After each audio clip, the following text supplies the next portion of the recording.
নমস্কার বন্ধুরা, কেমন আছেন সবাই? আশা করি সবাই ভালো আছেন। আজকে আমি একটা ফিশ ফ্রাইয়ের রেসিপি নিয়ে আপনাদের সামনে চলে আসলাম। আর সেই ফিশ ফ্রাইটা হলো ইলিশ মাছ ফ্রাই। আমি অল্প মশলা দিয়ে কিভাবে অনেক মজাদার করে ফিশ ফ্রাই করব, তাই আজকে আমার ফ্রেন্ডদের সাথে শেয়ার করব। চলুন তাহলে রেসিপিটা দেখে নেওয়া যাক। প্রথমে আমি মশলা মাখিয়ে নেব। প্রথমে দিলাম হলুদ পাউডার, তারপর দিলাম মরিচের পাউডার, তারপর দিলাম স্বাদ মতন লবণ, তারপর নিয়েছি একদম সামান্য পরিমাণের জিরা পাউডার। আমি কিন্তু আজকে কোনো ধরনের বাটা মশলা ব্যবহার করব না এই মাছ ভাজার মধ্যে।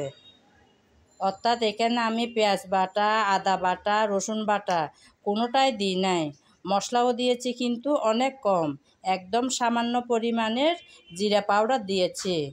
আমার ভালো লাগে যে ইলিশ মাছের একটা সুন্দর ফ্লেভার থাকে না, ওইটাই বেশি ভালো লাগে।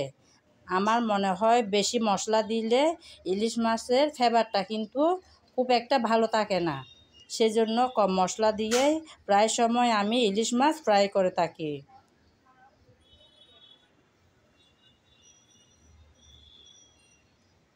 মশলা কিন্তু আমি অনেকটাই কম দিয়েছি, তারপরেও কিন্তু অনেক মজার হবে।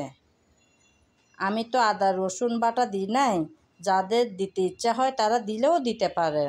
আমি কিভাবে করে থাকি তাই আজকে আমার ফ্রেন্ডদের সাথে শেয়ার করতেছি আর কি। মশলা আমি ভালো করে মাখিয়ে নিলাম। এখন আমি প্রায় 4-5 মিনিটের মতন রেখে দেব। মাছ ম্যারিনেট হতে থাক, আমি চুলায় তেল বসিয়ে দেব। মাছ ভাজার জন্য চুলায় একটা প্যান বসিয়ে আমি পরিমাণ মতো তেল দিয়ে দিলাম। তেল গরম হয়ে গেল, গরম তেলে আমি একটা একটা করে মাছ ছেড়ে দেব।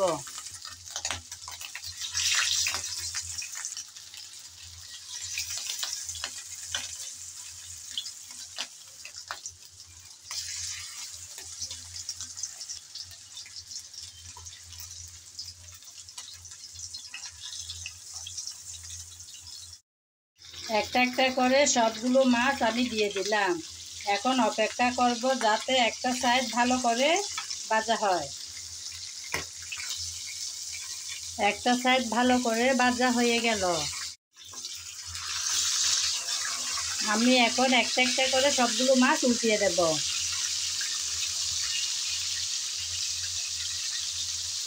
একটা সাইড ভালো করে ভেজে ওঠার পরেই কিন্তু উঠাতে হবে, নাইলে কিন্তু মাছ ভেঙে যাওয়ার সম্ভাবনা থাকে।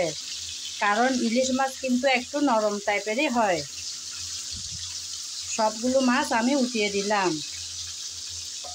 আবারও কিছুক্ষণ অপেক্ষা করব যাতে ভালো করে ভাজা হয়ে যায়। মাছ কিন্তু ভাজা হয়ে গেল, আমি একদম লাল লাল করে ভেজে নিলাম। এখন সবগুলো মাছ তুলে নেব।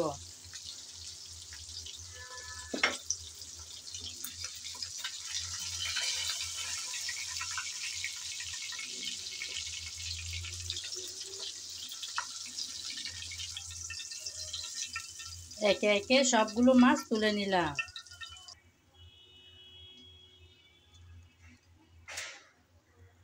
বন্ধুরা, রেডি হয়ে গেল আমার সেই ইলিশ মাছ ভাজা। অনেক অল্প সময়ে কিন্তু অল্প মশলা দিয়েই বানিয়ে দেখালাম। আমার এই রেসিপি যদি কারো ভালো লেগে থাকে তাহলে আমার চ্যানেলটি সাবস্ক্রাইব করে আমার পাশে থাকবেন, লাইক কমেন্ট শেয়ার করবেন। আর যদি ফেসবুক পেজে দেখে থাকেন তাহলে পেজটি ফলো করে দেওয়ার অনুরোধ রইল। আজ এ পর্যন্ত, সবাই ভালো থাকবেন। নমস্কার।